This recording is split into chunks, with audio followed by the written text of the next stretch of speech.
Hi, and welcome to Retirement with Jim. Today, we're going to talk about solutions for Social Security. Now, I know a lot of controversy around this subject. A lot of people think it's not going to be around. Others are unhappy with the fact that they want to, the changes they want to make. But the fact is, the Social Security needs to be fixed. It needs to be adjusted so that it can, continue to serve the people it was originally designed to serve. So, got this information from money.com. So before we go any further, if you like my content, please hit the like and subscribe, and feel free to leave comments. Certainly on this subject, I'd love to hear comments. I want to hear what people think, about whether they agree or disagree, or what they think the solution should be. And there's 4 of them that are readily out there from money.com. So they say that 87% of the people support subjecting wages over $400,000 to be taxed. Currently, it caps off at 168, I think, 300, and it next year the 2025 wage cap will be 176,100. Anything after those amounts is tax-free. And you got to ask yourself, why? Why does anybody get a break and get to have that for free? It should just simply be taxed. Me personally, I'm in favor of it. I think it should be taxed. Again, let me know what you think.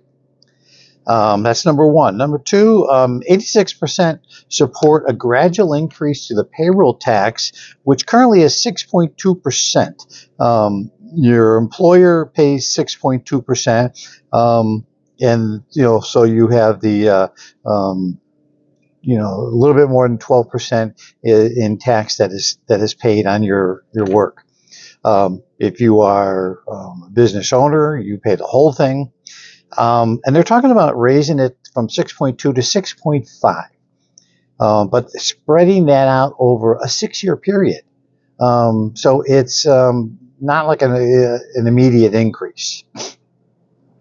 Again, things that would help close the gap of the funding shortfall.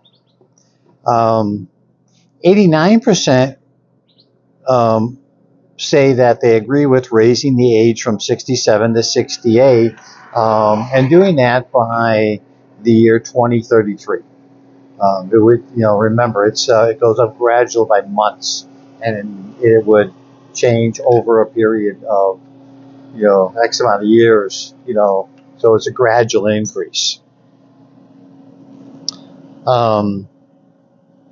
And 92% support reducing benefits for the top 20% earners, simply because they're saying they make so much money they really don't need Social Security. They are pretty well off. So those 4 changes would address 101% of Social Security's funding shortfall. And that would bring the funding fully funded for the next 75 years. Now, a lot of support is already out there for bipartisan support from Republicans and Democrats.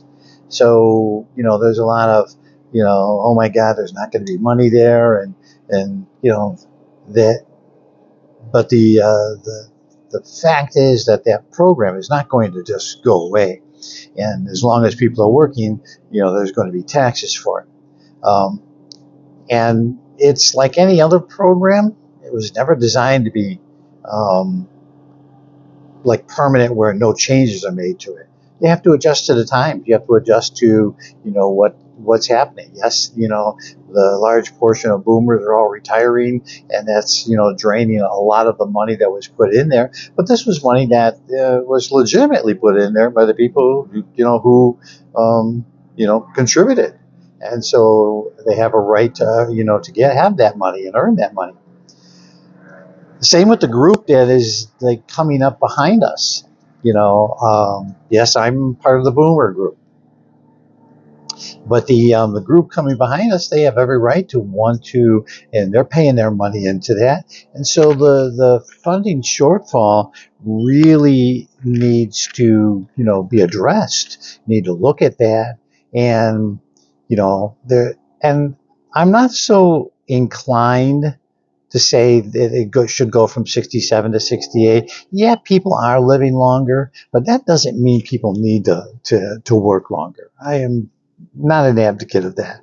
Um, I think, but when you look at the solutions, there is some pretty easy solutions that, because it's Congress, well, then it doesn't become easy because Congress, they just have a way of having to fight over everything.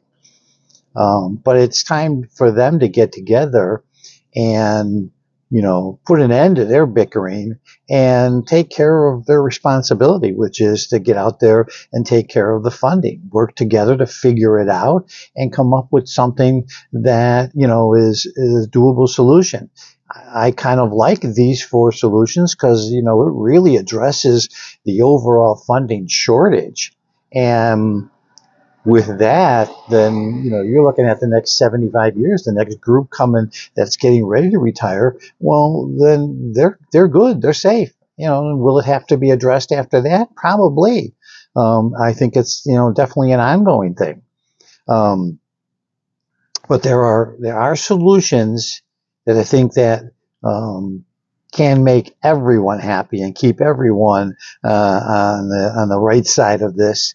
And then the benefits are to the people, especially to the people that need it the most. So let's face it, not everyone has the money to retire with a whole bunch of money. So it's important to know that the Social Security is an important lifeline for a lot of people.